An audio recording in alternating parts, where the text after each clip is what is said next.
some of the members of the MIT Robotics Club, and this is our robot.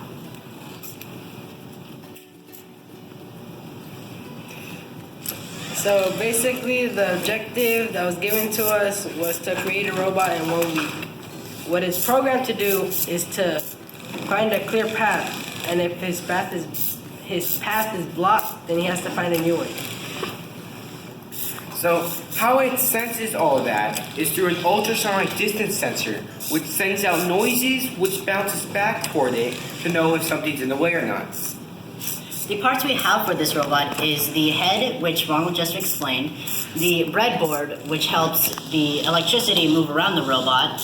We have the motor to help move the robot forward with the wheels. We have the Arduino, where the program itself is located, and we have the battery, which powers the robot.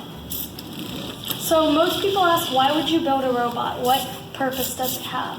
This robot can actually be used in modern society so that it replaces people when it comes to danger.